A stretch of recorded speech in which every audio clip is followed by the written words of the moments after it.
Salam əziz həmvətənlər, xoş gördük hamınızı. Bugün mən sizə söz verdiyim kimi 1993-cü ildə Azərbaycanda baş vermiş çevrilişlə bağlı tarixi həqiqətləri paylaşacağım. Aradan 32 il zaman keçməsinə baxmayaraq, çox təəssüflər olsun ki, hələ də sevgili liderimiz Əbülfəz Elçi bəy ilə bağlı ittihamlar səsləndirilməkdədir.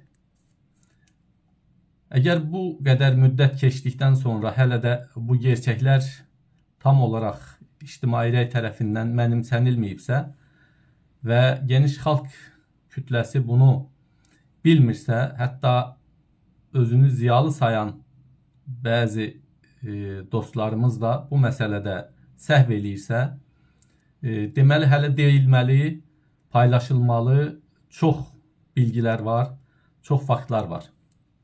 Əlbəttə biz o dövrdə bu hadisələrin içərisində yaşadığımız üçün çox da fərqinə varmamışıq. Həm içəridə baş verənlərin hamısından xəbərdar olmamışıq, həm də xaricdə nələr baş verib, Azərbaycanla bağlı nələr planlaşdırılıb. Ondan da aradan çox uzun illər keçdikdən sonra xəbər tuta bilmişik. Mən bugün üçün təbii ki çox sayda materiallar hazırlamışam, amma inanın ki bunların hamısını sizlərlə paylaşmaq üçün bir gün səhərdən axşama qədər vaxt tələb olunur. Mən ən qısa şəkildə sizlərlə bu gerçəkləri paylaşmaq üçün müəyyən özətlər, notlar çıxartmışam.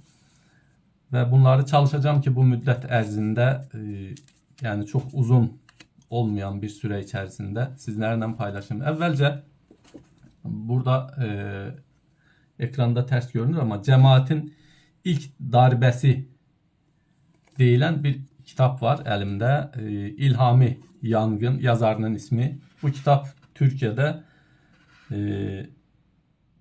Təkin Yayın Evi tərəfindən yayınlanıb.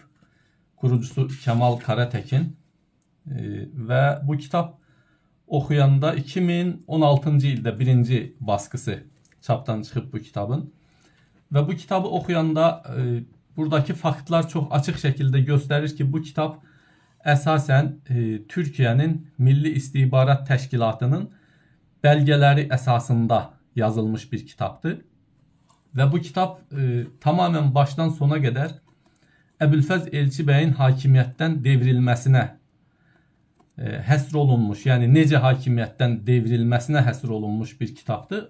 Sadəcə burada FETÖ deyə bilinən, bir zaman Türkiyədə hamının çox sevdiyi cəmaət dediyi və başında da Fəthullah Gülen olan o zamanın sevimli təşkilatının Əbülfəz Elçi bəyi hakimiyyətdən necə devirdiyi ilə bağlı bir kitabdır. Bunun içərisində çox ciddi faktlar var təbii ki, amma o faktların hamısını burada sizlərlə paylaşmaq mümkün deyil.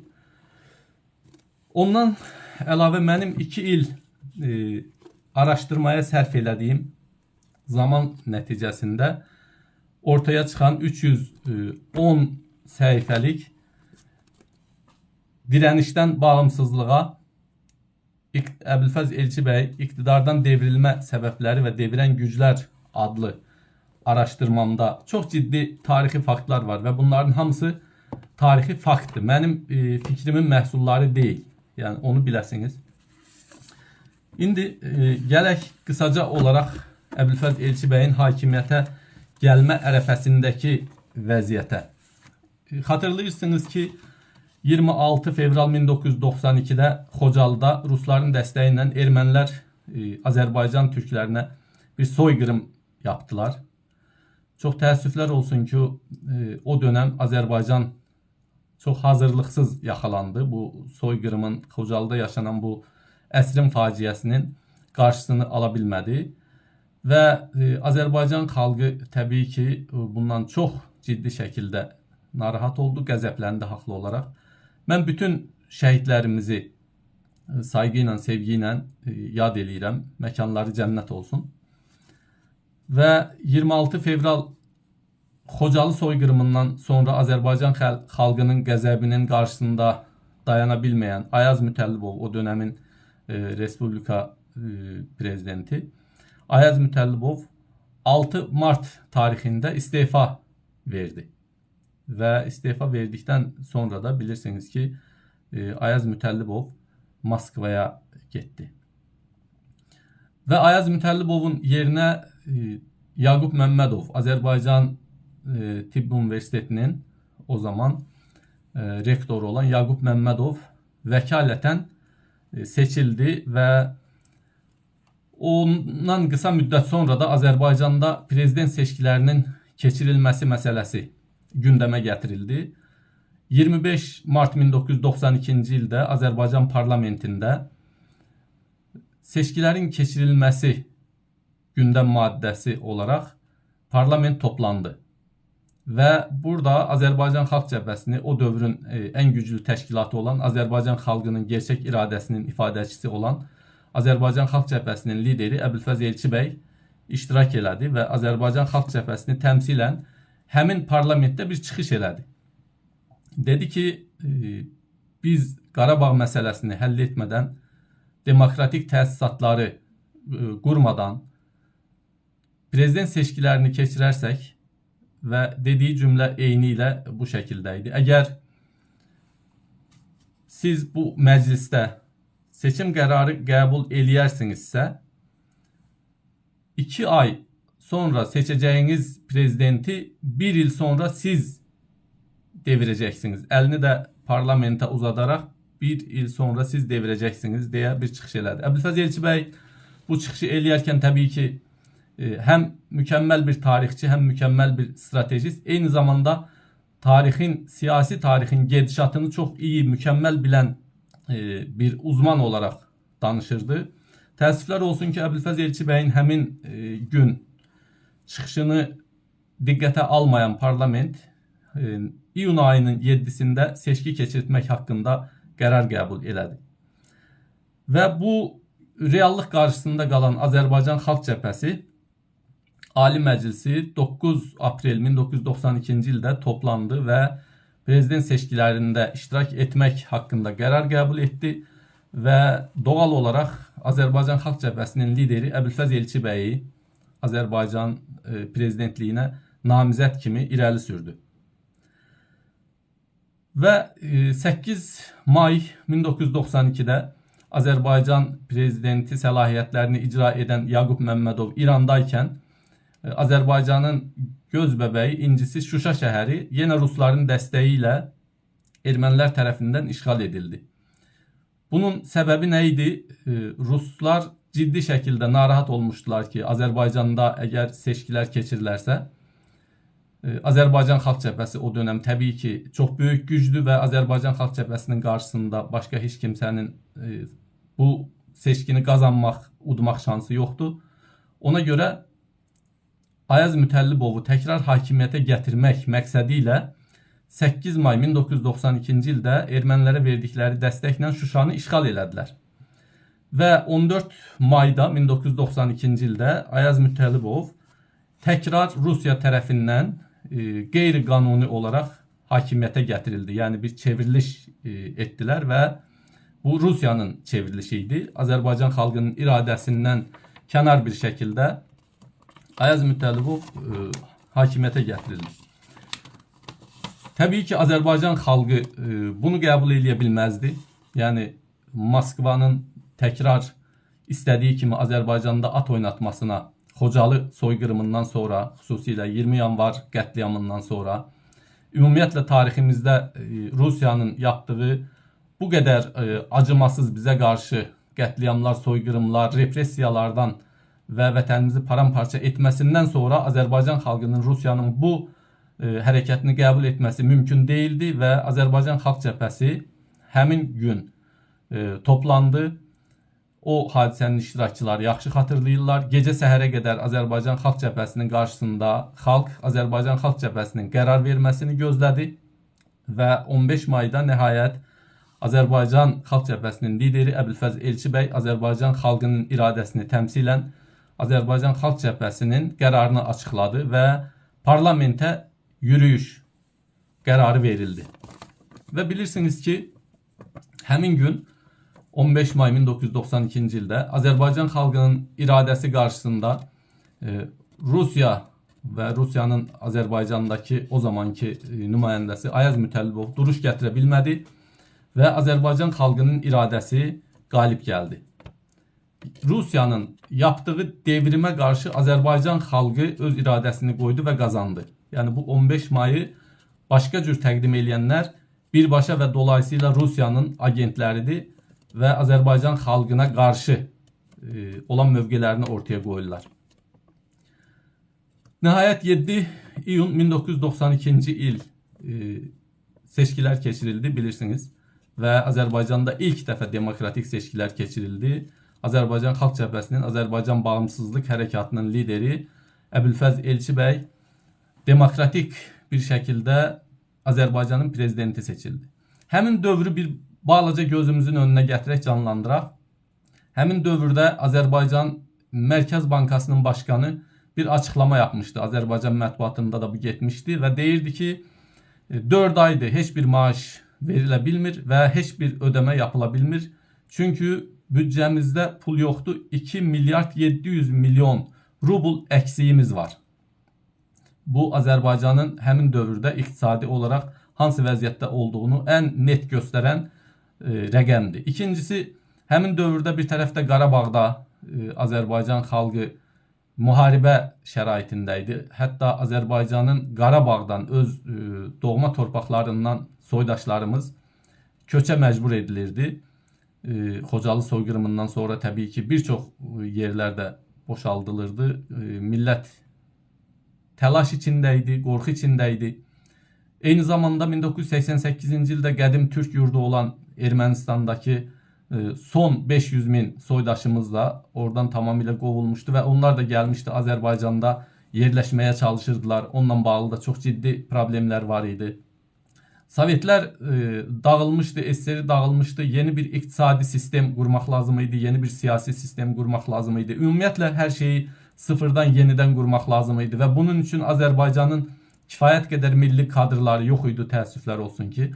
Çünki Sovet dövründə yetişən kadrların təbii ki içərisində milli insanlar var idi. Hətta o zaman KGB-də çalışanların da içərisində milli insanlar var idi. Ancaq bütövlükdə götürəndə bunların əksəriyyəti KGB-nin yetişdirdiyi, KGB-yə xidmət edən Sovet ideologiyasına, komünist ideologiyasına xidmət edən insanlar idi. Və təbii olaraq Azərbaycan müstəqil olanda, fərqli bir sistem qurulanda bunlar istər-istəməz bu sistemə, bu yeni quruluşa və onun təmsilçisi Əbülfəz Elçi bəyə düşmən münasibət bəsləməli idilər, gizli də olsa. Belə bir şəraitdə, belə bir xaos şəraitində Əbülfəz Elçi bəy 16 iyun 1992-ci ildə and içdikdən sonra, çox sadə bir and içmə mərasimindən sonra fəaliyyətinə başladı. Əbülfəz Elçi bəyin fəaliyyətə başladığı gündən etibarən təbii ki Azərbaycana həm dost olan, həm düşmən olan ölkələrin Azərbaycandakı diplomatik nümayəndələri Əbülfəz Elçi bəyin və onun komandasının fəaliyyətini addım-addım izləyirdilər. Və 1992-ci il dekabr ayının sonunda Rusiyanın Azərbaycandakı böyük elçisi, səfiri Walter Shonya Moskvaya bir rapor yazmışdı. Bu raporda deyilirdi: əgər Əbülfəz Elçi bəy 3 il iqtidarda qalarsa, burasına diqqət edin əziz həmvətənlər, baxın 5 il demir. Çünki prezident o zaman 5 illiyinə seçilirdi. Amma Rusiyanın Bakıdakı səfiri 5 il demir. Deyir ki, əgər Əbülfəz Elçi bəy 3 il iqtidarda qalarsa, 1. Çox güclü orduya sahib olacaq. Türkiyə ordusu kimi bir ordu quracaq. Bunu niyə deyir? Çünki Əbülfəz Elçi bəy o zaman Azərbaycan ordusunun qurulmasını Türkiyədən gətirilən paşalara əmanət etmişdi. 2. Deyir, çox güclü iqtisadiyyata sahib olacaq. Niyə bunu deyirdi Rusiyanın səfiri? Çünki sadəcə ilk 6 ayda Əbülfəz Elçi bəy köhnədən qalan 4 aylıq borc yığılıb qalan maaşları ödəmişdi. Müəllimlərin maaşını 3 dəfə artırmıştı. Normal maaşlar 114% artırılmıştı. Yani 2 dəfədən çox. Ve bunun yanında Azerbaycan'ın devlet bütçesine o zamanın yani sıfırla hatta borçla təslim alınmış devlet bütçesine Azerbaycan'ın bir illik devlet bütçesinin yarıdan çoxu qədər döviz biriktirmişti. Yani dolar toplanmıştı. Kızıl ve brilyant ehtiyatı, gümüş ehtiyatı toplanmıştı. Bu da fantastik bir başarıydı. Yani dünyada eşi benzeri görülmeyen bir başarıydı, bir müvəffəqiyyət idi ki, hem belə xaos döneminde borç içerisinde olan bir ülkəni təslim alasan, sıfırdan dövlət qurmağa başlayasan ve cəmi 6 ayın içerisinde bu qədər nailiyyət əldə eləyəsən. Ona göre səfir xüsusilə bunu vurguluyor ki, çok güçlü iktisadiyata sahip olacak. 3 deyir, tam bağımsız olacak ve etrafındaki qonşu ölkələrə də nümunə təşkil eləyəcək. Rusya bütün Qafqazları itirəcəkdir. Təcili tədbir görülməlidir.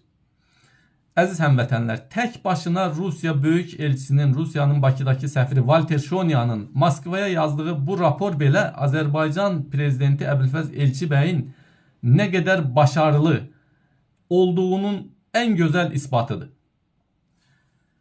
Ve təsəvvür edin ki bu 6 ay ərzində hem de Azerbaycan'ın son dönemlerde Qarabağ bölgesinde işgal edilmiş ərazilərinin %65'i tamamen Azerbaycan ordusu tarafından işgaldan azad edilmiş ve Azerbaycan'ın nəzarətinə keçmişti.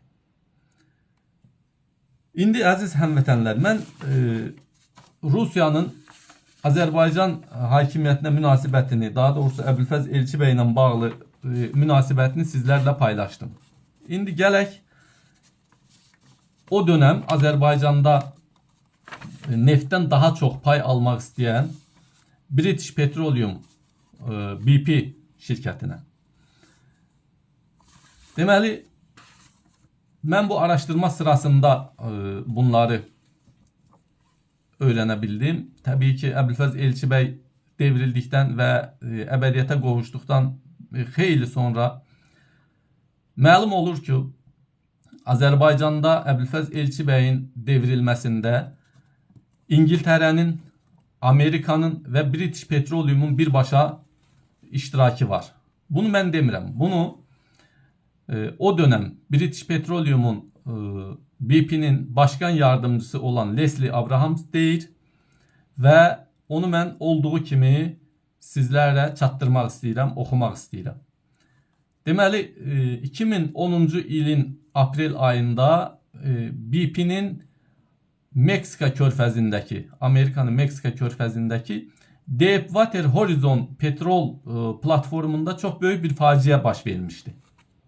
Yani yəqin ki xatırlayanlarınız var ve həmin faciə zamanı 7-8 nəfər ölmüşdü ve dənizə çox böyük miqdarda neft axmışdı, dəniz canlıları məhv olmuşdu. O dönemin mətbuatı bunu manşetlərdən verirdi ve British Petroleum'a tarixi boyunca ilk dəfə en büyük ceza kesildi.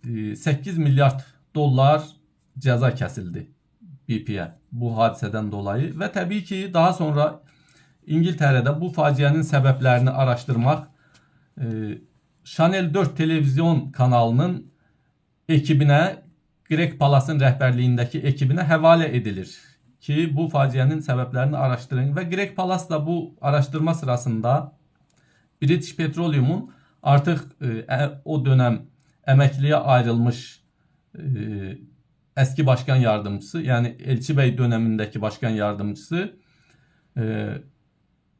Leslie Abraham'la tanış olur ve onunla söhbət eləyir. Leslie Abraham ona öz fəaliyyətləri haqqında danışır ve deyir ki, biz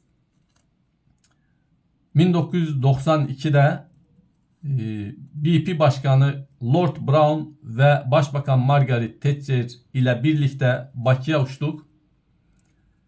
Ancak Azerbaycan Cumhurbaşkanı Əbülfəz Elçibəydən istediğimizi alabilmedik. Burasına dikkat edin.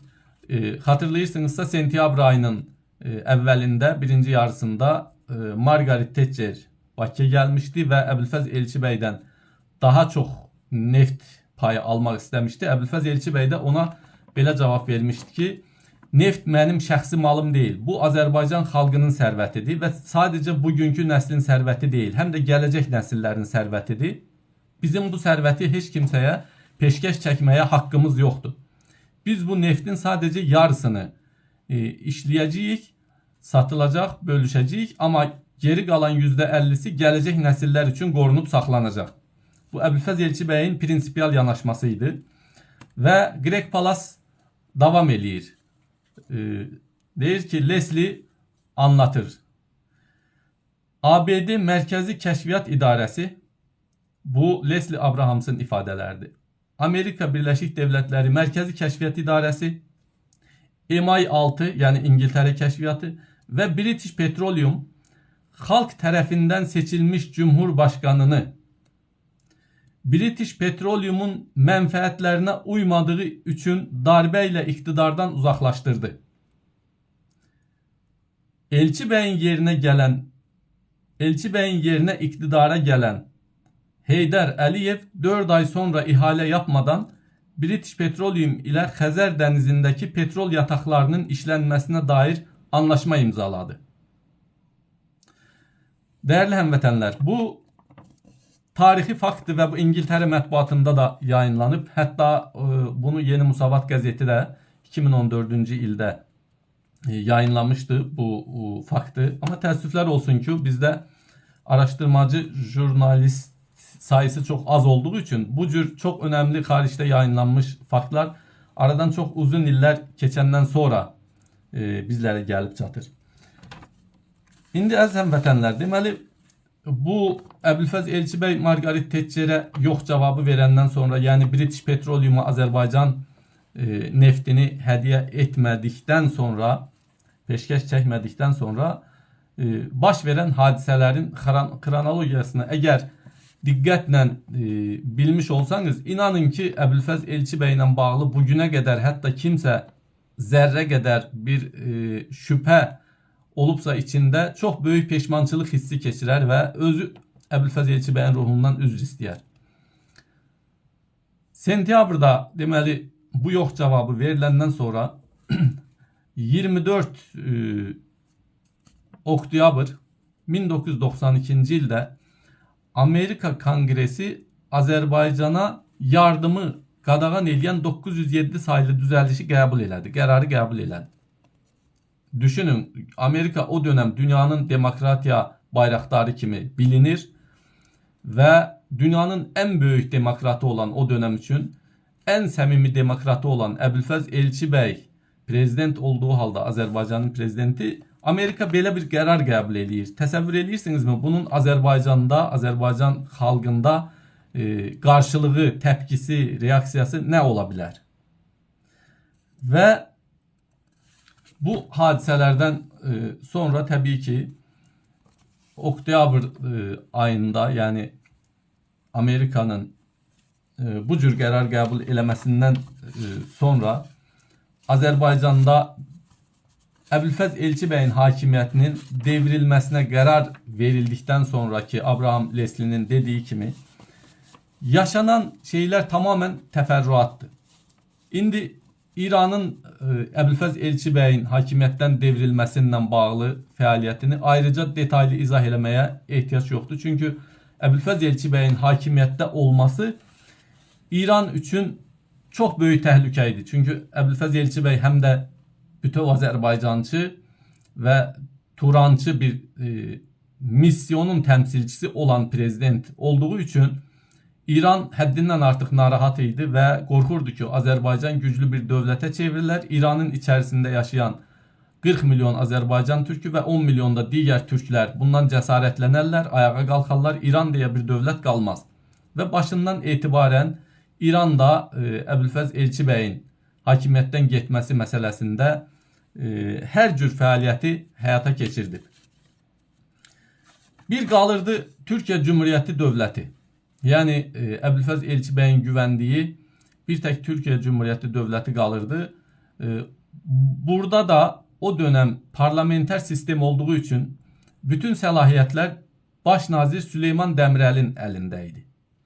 Süleyman Demirel də başından etibarən Əbülfəz Elçibəy hakimiyyətə gəlmədən əvvəl hələ Əbülfəz Elçibəyin yox, Heydər Əliyevin hakimiyyətə gəlməsini istəyirdi. Və bunun üçün Nihat Çətinqayanı mənim çox yaxşı tanıdığım, Allah rəhmət eləsin, yəqin ki Azərbaycanda bir xeyli insan onu tanıyırdı. Doğrudan da səmimi bir vətənsevər idi. Amma o dövr Süleyman Demirel'lə çox yaxın idi və Türkiyədə, İstanbulda Azərbaycan Kültür Dərnəyini qurmuşdu. O dərnəkdə də çox fəal idi. Namik Kemal Zeybəklə, indi Namik Kemal Zeybək həyatdadır, Nihat Çətinqayanı görevləndirmişdi. Azərbaycandakı ictimai rəyi öyrənsinlər və rapor təqdim eləsinlər Süleyman Demirel'ə ki, Əbülfəz Elçibəyi yox, Heydər Əliyevi hakimiyyətə gətirmək mümkündürmü? Onlar da rapor təqdim eləmişdilər ki, xeyr, Azərbaycan Xalq Cəbhəsi indi o qədər güclüdür ki, onun namizədinin qarşısında hər hansı başqa bir kimsənin şansı yoxdur. Və beləliklə Süleyman Demirel başından etibarən Əbülfəz Elçibəyin hakimiyyətə gəlməsinə qarşı idi və Heydər Əliyevin hakimiyyətə gəlməsini istəyirdi. Və təsəvvür eləyin ki, 7 iyun 1992-ci ildə Azərbaycanda prezident seçkisi keçirilir. Əbülfəz Elçibəy demokratik bir şəkildə Azərbaycanın prezidenti seçilir. 8 iyunda, yəni ondan bir gün sonra İzmirdə bir toplantı təşkil olunur. Naxçıvandan Heydər Əliyev özel olaraq o toplantıya gətirilir və Azərbaycan və Türkiyə mediasına, xalqına, ictimai rəyinə bunu Heydər Əliyevi Naxçıvan Cumhurbaşkanı olaraq təqdim edirlər. Eyni zamanda Süleyman Demirel baş nazir olduğu dövrdə Azərbaycan və Türkiyə arasında 250 milyon dollarlıq kredit anlaşması imzalandı. Amma Əbülfəz Elçibəy hakimiyyətdən devrildiyi günə qədər Süleyman Demirel onun 1 dollarının da istifadə olunmasına imkan vermədi. Və beləliklə buna qarşılıq Azərbaycan konstitusiyasına zidd olduğunu çox yaxşı bildiyi halda Naxçıvan və Türkiyə arasında 100 milyon dollarlıq kredit anlaşması imzaladılar və o anlaşmanın həmən arxasından 20 milyon dollarını da nağd olaraq təslim elədilər. Bütün bunlar yetməzmiş kimi həm də Süleyman Demirel'in o dönem Türkiye'de bir nömrəli medya holding olan Doğan Medya Holding əmrindəydi və FETÖ'nün mediası çox yaygın idi.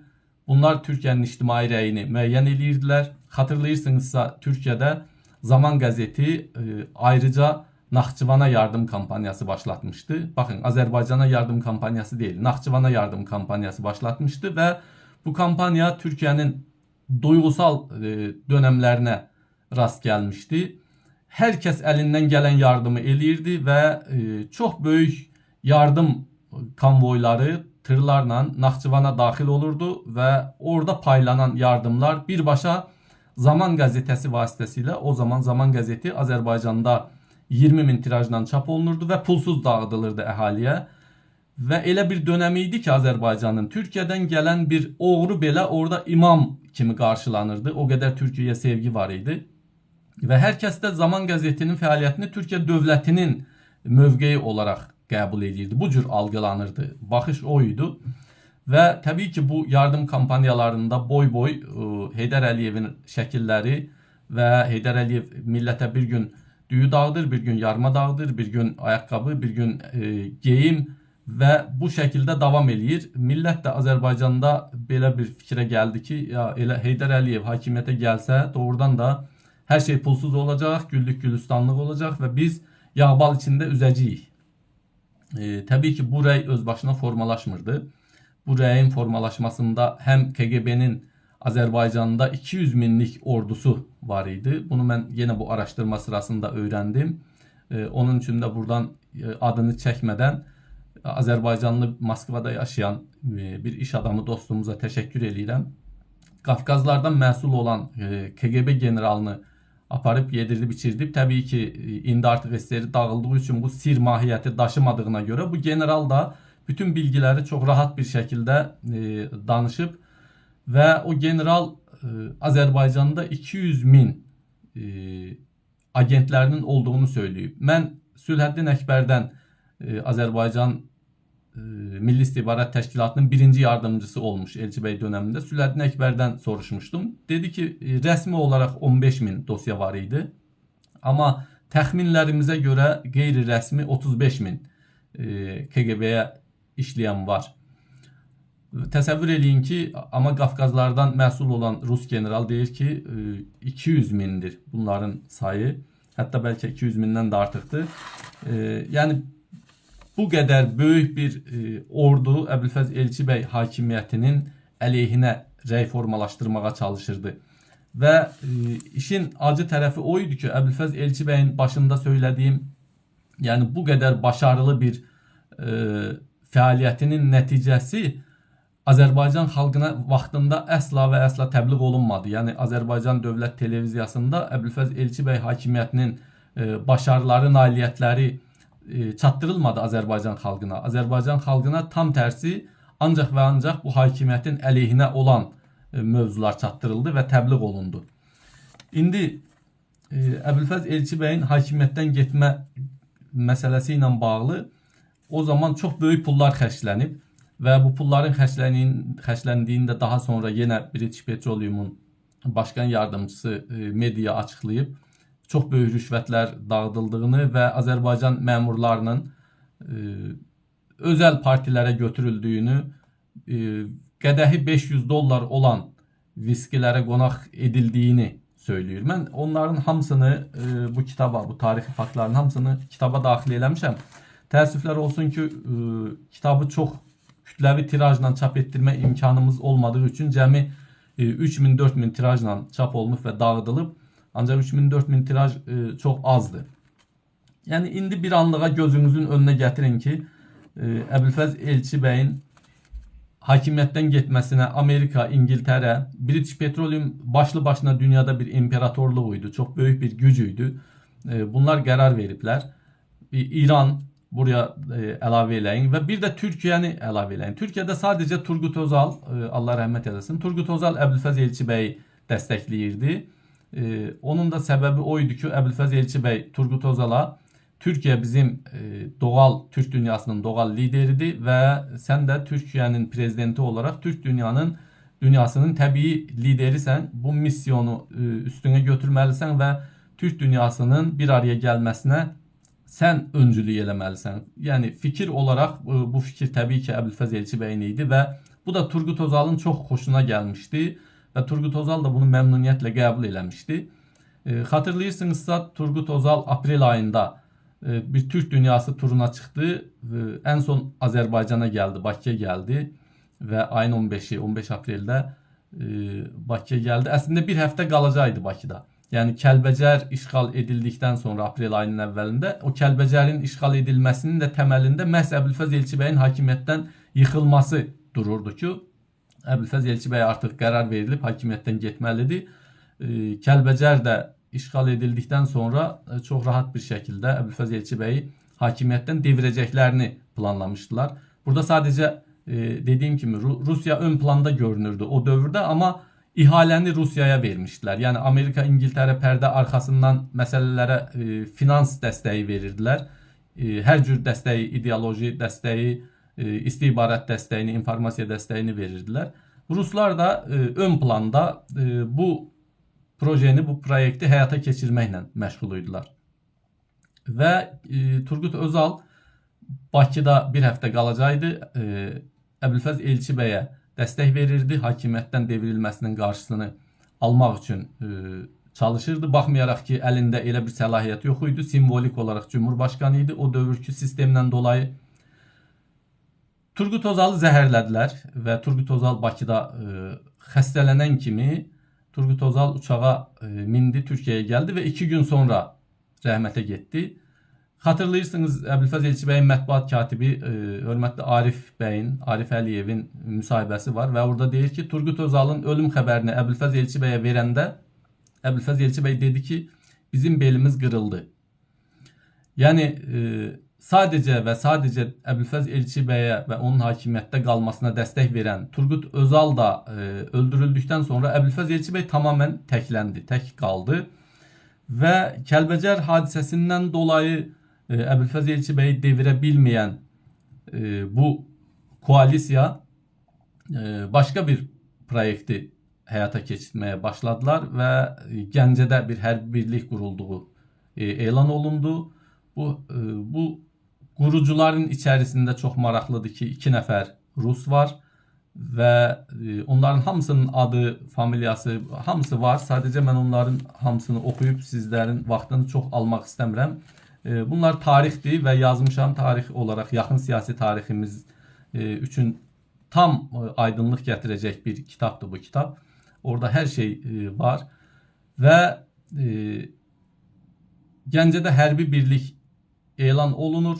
Bu 2 Rus 16 nəfər heyətin, qurucu heyətin içərisində 2 Rus təklif eləyirlər ki, gəlin biz Sürət Söyünovu Ali Baş Komandan yapana qədər mübarizə aparacağımıza and içək və Qurana əl basaq.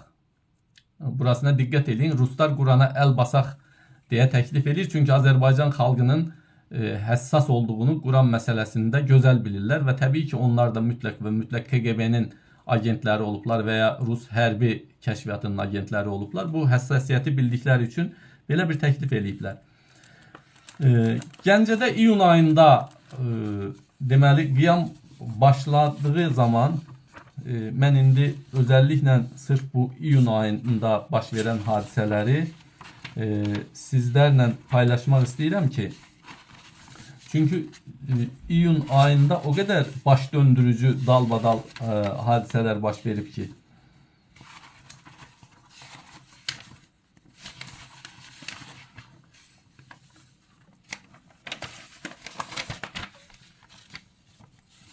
iyun Gəncədə silahlı qiyam başladı və bu qiyamı yatırmaq üçün Azərbaycan Cumhurbaşqanına bağlı Prezident Qvardiyası adlanan qvardiyanın komutanı Albay Tahir Məmmədov və 10 əskəri Gəncədə şəhid edildi. Yəni təsəvvür edirsinizmi bu Azərbaycan ictimai rəyi üçün nə deməkdir?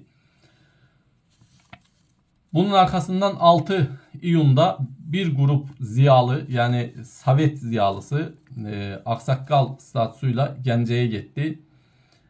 7 iyunda prezident mətbuat konferansı keçirtdi və Gəncədə üsyanın başladığını rəsmi olaraq Azərbaycan xalqına açıqladı. Baş verənlərlə bağlı üsyanın yatırılmasında məsul olan baş nazir Pənah Hüseynov həmin gün işin öhdəsindən gələ bilmədiyi üçün istefa verdi.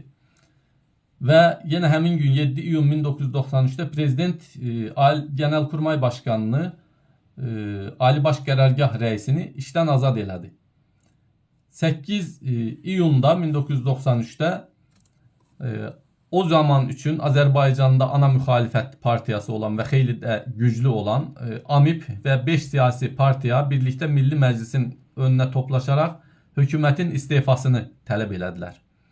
8 iyun 1993'də Gəncədən qayıdan dırnaqarası ziyalılar iktidarın əleyhinə açıqlama verdilər. Azərbaycan televiziyası da bu açıqlamanı Azərbaycan xalqına canlı olaraq çatdırdı. 9 iyunda 93-cü ildə AGİT üzvü olan 9 ölkə təmsilçisinin 3-4 iyunda Roma'dakı görüşündə Birləşmiş Millətlər Təhlükəsizlik Şurasının 822/93 sayılı qərarının gerçəkləşdirilməsi və AGİT çərçivəsində görüşmələrin davamı olaraq təcili təkliflər planı hazırlandı və bu plana görə 15-20 iyunda ermənilər Kəlbəcərdən tamamən çəkilməli idilər. 9 iyun 1993'də Azərbaycan tərəfi də, Ermənistan tərəfi də bu planı qəbul elədilər. 21 iyunda AGİT təmsilçiləri vəziyyəti yerində kontrol eləmək üçün Kəlbəcərə gəlməli idilər. 9 iyun 1993'də Azərbaycan prezidenti Əbülfəz Elçibəy ətrafındakı bir çox adamın, yəni dəyərli həmvətənlər, o təbliğat ki gedir, Əbülfəz Elçibəy Heydər Əliyevin adamı idi. Hətta bəziləri o kadar irəli gedirlər ki, deyirlər ki, Əbülfəz Elçibəyin həbsdə olması Sovet dövründə dissident kimi olması da Heydər Əliyevin planı idi. Yəni bu cür absurd, məntiqdən uzaq, qərəzli və saxta iddialar ortaya atırlar. 9 iyun 1993'də artıq onu da deyim, Gəncədə qiyamı yatırmağa gedənlərin içərisində deməli Tahir Məmmədov şəhid edildi. Azərbaycanın Daxili İşlər Nazirinin birinci muavini Qabil Məmmədov həbs edildi. Daha doğrusu girov götürüldü. Azərbaycanın baş prokuroru İxtiyar Şirinov girov götürüldü üsyançılar tərəfindən. Azərbaycan Bakı Bələdiyyə Polisinin rəisi Mehdi Məmmədov girov götürüldü. Daxili qoşunların komandanı Fəhmin Hacıyev qiyamçıların əlindən zorla qaçdı, canını qurtardı. Dalınca ateş açmışdılar, dəyməmişdi təsadüfən. Sonra Ədliyyə Nazirində Penitensiar Xidmətin rəisi Məmməd Zeynalov Gəncə Hava Limanında üsyançılarla atışmada yaralanmışdı və o Bakıya qayıtmaq məcburiyyətində qalmışdı. Yenə adını saymadığım, amma kitabda hamısının var bir vəzifələri. Bir neçə yüksək vəzifəli Daxili İşlər Nazirliyinin və Təhlükəsizlik Nazirliyinin yüksək vəzifəli əməkdaşları Sülhəddin Əkbər eyni zamanda girov götürülmüşdü. Və Əbülfəz Elçibəyin komandasında olan hakimiyyətdə Xalq Cəbhəsinin kadri deyə bilinən və daha sonra məlum oldu ki, əslində bunların da bir çoxu KGB-nin agentiymiş. Bir çoxu demeyeyim də, yəni bəziləri siz də bilirsiniz, artıq isimləri bəllidir. Azərbaycan hakimiyyəti rəsmən Gəncədə məğlub olmuşdu ki, bu məğlub olma da təbiidir, çünki bayaq sadaladığım arxasında çox böyük koalisiya var idi. Dünyanın böyük dövlətləri və Azərbaycanın daxilində də həm siyasi müxalifət, həm hərbi müxalifət, həm iqtisadi müxalifət hamısı bir araya gəlmişdilər. Eyni zamanda Azərbaycanda Əbülfəz Elçibəy təhsil sistemini dəyişdirib, çox böyük bir mafiyanın əlindən o milyardları çıxartdığına görə, rüşvətdən əldə olunan milyardları çıxartdığına görə həmin o mafya da Əbülfəz Elçibəyə qarşı birləşmişdi bu koalisiya ilə və düşmən mövqedə dayanmışdılar. Onlar da Əbülfəz Elçibəyin hakimiyyətdən getməsi üçün vuruşurdular. Beləliklə 9 iyunda Azərbaycan Cumhurbaşkanı Əbülfəz Elçibəy ətrafındakı bir çox adamların, bunların içərisindən Pənah Hüseynov şəxsən etiraf edib, dəfələrlə mətbuatda da deyib ki, mən təklif eləmişəm Əbülfəz Elçibəyə ki, Heydər Əliyev Bakıya dəvət eləsin. Amma o dönemin şərtləri həqiqətən də elə bir reallıq artıq yaranmışdı. Yəni bu sadəcə indi bəziləri bunu Pənah bəyin Heydər Əliyevin agenti olmasına yozurlar.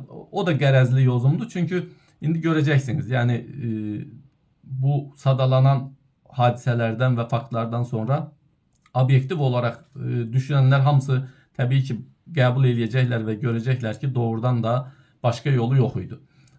Bu boyda nəhəng oyunun qarşısında Əbülfəz Elçibəyin attığı ən tarixi və ən düzgün addım idi. Çünki Sürət Hüseynovun da hakimiyyətə gəlməsi Azərbaycan üçün fəlakət idi. Ayaz Mütəllibovun da hakimiyyətə gəlməsi fəlakət idi. O mənada ki, Ayaz Mütəllibov şəxsən Azadlıq radiosundan çıxış eləmişdi və demişdi ki, mən təkrar hakimiyyətə gələcəm, Rus ordusu ilə bərabər gələcəm demişdi.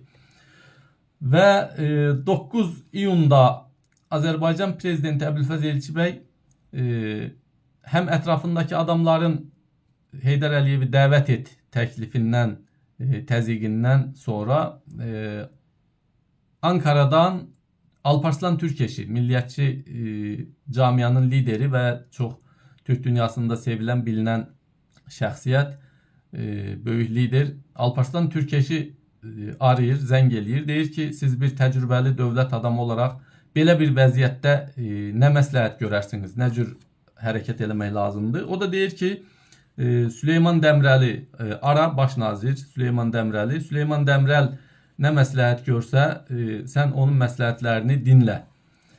Əbülfəz Elçibəy də Süleyman Dəmrəl arayır məcburən və Süleyman Dəmrəl də Əbülfəz Elçibəyə deyir ki, Heydər Əliyevi Bakıya gətir, məclis başkanı yap, Azərbaycanda bütün bu qarışıqlıqlar son bulacaq. Yəni ortalıq sakitləşəcək.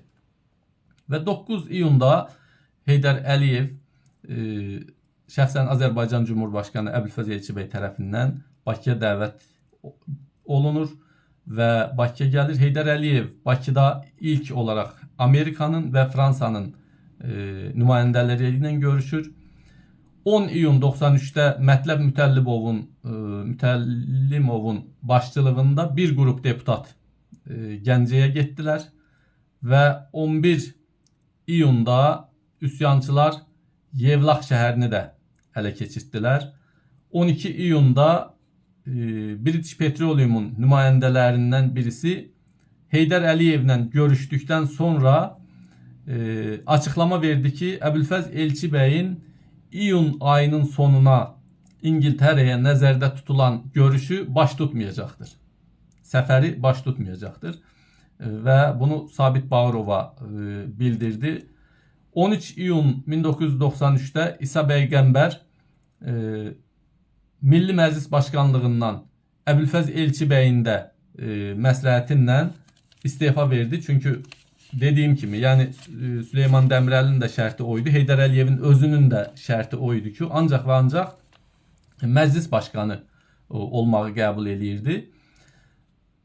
Ancaq Heydər Əliyev məclis başkanı seçilmeden önce Gəncəyə getməyi və Sürət Hüseynovla görüşməyi şərt olarak irəli sürmüşdü. 13 iyunda 93-cü ildə Heydər Əliyev Sürət Hüseynovla görüşmək üçün Gəncəyə getdi. 14 iyunda Heydər Əliyevlə Sürət Hüseynovun görüşündən sonra 14 iyunda Sürət Hüseynov ilk dəfə o vaxta qədər Əbülfəz Elçibəyin adını çəkmirdi. Sadəcə hökumətin istefasını tələb eləyirdi. Amma 14 iyunda artıq prezidentin və hökumətin tam tərkibdə istefa verməsi tələbini açıqladı. 14 iyun 93-cü ildə Lənkəranda Əlikram Hümbətovun rəhbəri olduğu hərbi birlik yerli hakimiyyəti ələ keçirtdi. 15 iyun 1993'te milli iktidarı qorumaq üçün Azərbaycan Cumhurbaşkanlığı sarayının qarşısına dəvət olunan xalqın cəmi 2000 nəfər nümayəndəsi o dəvətə gəldilər və o tədbirdə iştirak elədilər. Əbülfəz Elçibəy də baxdı, artıq hakimiyyət doğrudan da süqut eləyib. Yəni dirəşmək ancaq və ancaq qan tökmək Azərbaycanı fəlakətə apara bilər. Çünki hazırlanan proyektlərdən xəbərdar idi. Nə Rusiyanın analistləri, stratejistləri, nə də İngiltərənin və Amerikanın analistləri Əbülfəz Elçibəyin dirənmədən hakimiyyətdən çəkilə biləcəyi ehtimalını nəzərə almamışdılar. Bunu sonralar təbii ki Rusiya mətbuatı da etiraf elədi. Əbülfəz Elçibəy belə bir addım atacağını qətiyyən hesab eləməyiblər. Çünki Əbülfəz Elçibəy tək başına Sovet İmperiyasına qarşı mübarizə bayrağını qaldırmış və sona qədər mübarizə aparıb Azərbaycanın bağımsızlığına nail olmuş. 1920-ci ildə Rusların endirdiyi yerə təkrar öz əlləri ilə ölüm təhlükəsi altında o bayrağı sancan və Rus ordusunu hakimiyyətini itirəcəyi təhlükəsini gözə alaraq Azərbaycandan çıxaran, bu qədər dünyaya qarşı Azərbaycanın sərvətlərini sömürtməmək üçün dik duran və əyilməyən Əbülfəz Elçibəyin belə rahat bir şəkildə hakimiyyətdən gedə biləcəyini təsəvvür eləmirdilər. Fikirləşirdilər ki, mütləq Əbülfəz Elçibəy sona qədər savaşacaq, qan töküləcək və bununla bağlı Rusların ayrıca bir planı var idi. Həqiqətən də Əbülfəz Elçibəy əgər dirənsəydi və sona qədər tərəfdarlarını çağırıb ki, Əbülfəz Elçibəyin çağırış eləsəydi, ən az bir 5000 nəfər silaha sarılacaq insan çıxardı. Yəni mən minimum olaraq deyirəm. Təsəvvür eləyin ki, 5000 nəfər Elçibəy fədaisi silaha sarılır və Azərbaycanda savaş olur. Bunun sonunda nələrin ola biləcəyini göz önünə gətirsəniz çox rahatlıqla tablo aydın olar. Və 15 iyun 1993-cü ildə Heydər Əliyev Milli Məclisə sədr seçildi. Heydər Əliyev Milli Məclisə sədr seçildikdən sonra artıq Azərbaycan məmurları, nazirləri, əksəriyyəti Əbülfəz Elçibəyi yox, Heydər Əliyevi prezident olaraq görürdülər və o cür davranırdılar.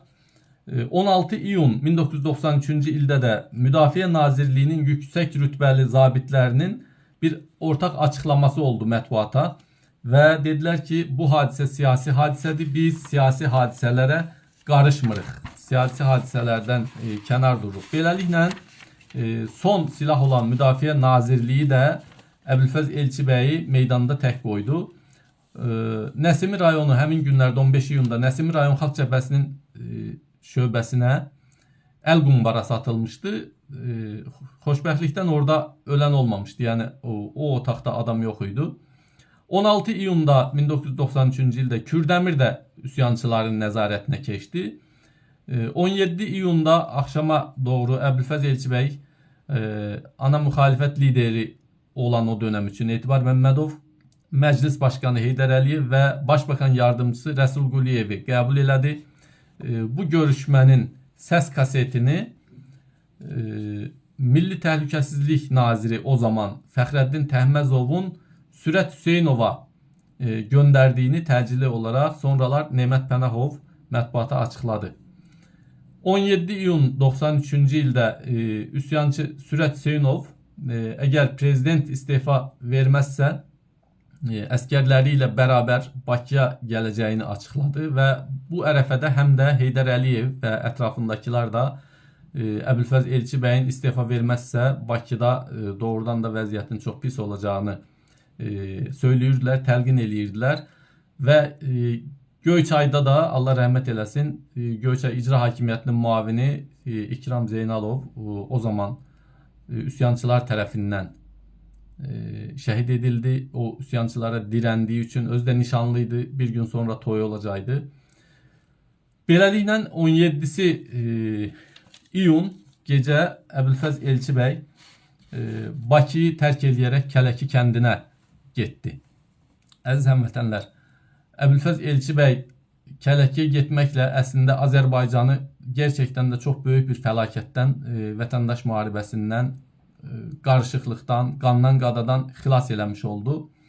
Və Əbülfəz Elçibəyin Heydər Əliyevi, Ayaz Mütəllibov, Sürət Hüseynov və hətta Rusiyanın hərbi kəşfiyyatında, hərbi dairələrdə Rəhim Qaziyevin də adı keçirmiş prezident kimi onun da gəlmə ehtimalı gözdən keçirilirmiş. Amma bunların içərisində Heydər Əliyevin hakimiyyəti heç kimlə bölüşməyəcəyini, hətta Rusiya ilə bölüşməyəcəyini Əbülfəz Elçibəy çox yaxşı bilirdi və bunu deyirdi. Deyirdi ki, Heydər Əliyev hakimiyyəti heç kimlə bölüşən adam deyil, xarakteri olaraq belə bir adamdır və onun üçün Azərbaycanın müstəqilliyini yaşatmaq, Azərbaycan dövlətinin varlığını yaşatmaq üçün hakimiyyətdən çəkildi. Qan tökülməsin, ölkə təkrar parçalanmasın və bundan sonra yaşanan hadisələr, tarixi hadisələr hamımızın gözünün qarşısında və içərisində yaşadığımız hadisələrdir. Mən Əbülfəz Elçibəy ilə bağlı bir daha özət olaraq onu söylüyorum ki, Əbülfəz Elçibəyin hakimiyyətdən getməsi, Əbülfəz Elçibəyin tam olaraq bağımsız siyasət yeritməsi, Azərbaycanın nəhəng sərvətlərinin Azərbaycan xalqına aiddir deyib dayanması və Azərbaycanın eyni zamanda Türk dünyası ilə bir bütün halında Türk dövlətlərinin bir araya gəlməsi və bir birlik oluşturması fikrinə də rəhbərlik eləməsi baxımından imperial qüvvələrin qətiyyən mənfəətləri ilə uyuşmurdu və Əbülfəz Elçibəyin hakimiyyətdə qalması qeyri-mümkün idi. Bu qədər güc bir araya gəldikdən sonra təsəvvür edin ki, dünyanın bu nəhəng güclərinin qarşısında Əbülfəz Elçibəy deyil, heç kimsə dayana bilməzdi.